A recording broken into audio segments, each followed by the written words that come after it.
if the person seeking your help today is the one God will use to bless you tomorrow? Hi everyone, my name is Dr. Dunia and I am glad to be here with you today. Just please stay with me. Today we have a great message. And before we dive in, please let us know where you are watching from. Today, we are going to dive into a topic, compassion restores hope. Our main verse is in Galatians chapter 6, verse 2. Let's read in Jesus' name. Care each other burdens, and in this way you will fulfill the law of Christ. By the end of this message, you will be able to understand how restoring compassion through words. See how compassion can actually change the person, and how your action can transform your life and the life of another person. Learn that the little thing you give to a person today is a seed for your future. And lastly, you will recognize that compassion reflects God's image. So let's break this message together. Let's start with the words. Compassion restores hope through words. Words are powerful. Proverbs reminds us that the power of tongue is in life and words. So, the power of death and life is in your mouth. Think about it. When Jesus was performing miracles, he started by words. For the paralyzed man, Jesus told him, "Take your heart. Your sin is forgiven." To the disciples in the storm, Jesus started again by word. "Do not be afraid." Why this? Because words restores hope before situation changed. And let me say, somebody in your life might be one sentence that can take that person far from hope, and one sentence can bring that person close to hope. And that with your words is the first treatment. Your words are powerful to save life. Just telling a person, "I believe in you. You are not alone. Keep going," can change his life, can bring hope. That might be different from giving up or pressing on. See, compassion is not always about doing many things, but it is about something simple, like using your tongue to speak life where others has spoken death. So, your words can change life. Your words can bring hope and can transform life. So let's take it further. Words matter, but action make words believable. Remember the parable of a Good Samaritan. The priest passed by and walked away. Levites passed by and walked away. But the Good Samaritan touched the wound poured oil, carried the person to safety. That action of compassion, whatever restored hope and changed the life and the name of this person. The person was coming from Samaria to Judea. And his name was not a Good Samaritan.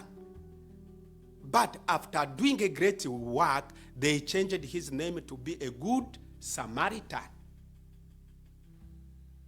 So his action is still now, and it will remain forever, while he's no longer alive. Here is something powerful we can think about. God can send someone at your door to seek for help, not so that you may help this person, but so that God may bless you through this person. What you can think about is not everyone who is coming to seek for help who will remain needing help. Some people, they can come at your door so that they may open the door for you. Because we human, we see different from God. God sees far from us. Let's take examples. Potiphar looked at Joseph and see just his slave. But God looked at Joseph and see Potiphar's future boss. Can you imagine? A slave become your boss, not employee. A slave is lower than your employee. So you can employ a person today, but God is connecting you so that that person may open your door. What is the powerful message here? Don't miss this opportunity of helping someone who is looking for help. Because this might open your door or your future and change your history. So let's move again. Every act of compassion is a seed. When you give, you help, you speak, you are compared to someone who is planting a seeds underground. Think about it. When you are a baby, you couldn't feed yourself. You needed milk from your mother and lived completely dependent to other people. But as you grew up, you didn't need that anymore. Sometimes, people who are depending on us today, they will not be depending on us tomorrow. Maybe we will be depending on them. Let me share a little story.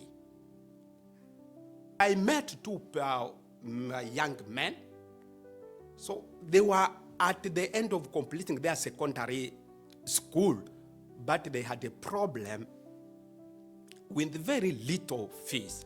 And we didn't know each other, but we were neighbors. They shared their story with me. Then I said, no, I can afford that. So I supported them. Years later, we started in the International Gospel Response Ministries. Now they are the ones supporting. I didn't know that we will need them. One is in Kenya, another in Sudan, and they are touching lives, raising leaders, bringing hope, transforming lives. So what was small now is growing. And I don't know it will reach in which level in the future. Look at Lazarus and the rich man. On earth, Lazarus needed help from the rich man, but he didn't get it. In eternity, the situation flipped. the rich man needed help from Lazarus. What am I saying? Never despise the opportunity to help because season is done. The little you invest in someone's lives, whether encouragement, mentorship, resources, can grow into harvest that can change your future and generations. Finally, compassion is powerful because it shows the heart of God. When humanity was hopeless, God didn't say, this is their problem. They disobeyed me. So they chose to die. They chose the wrong way. Let them suffer. But Jesus was compassionate. God said, no, it cannot be. His compassion moved him to send Jesus. And Jesus' compassion pushed him to accept. Do you know what happened? Jesus didn't say no, but he came and stayed close to us. He entered our pain. He touched our wound.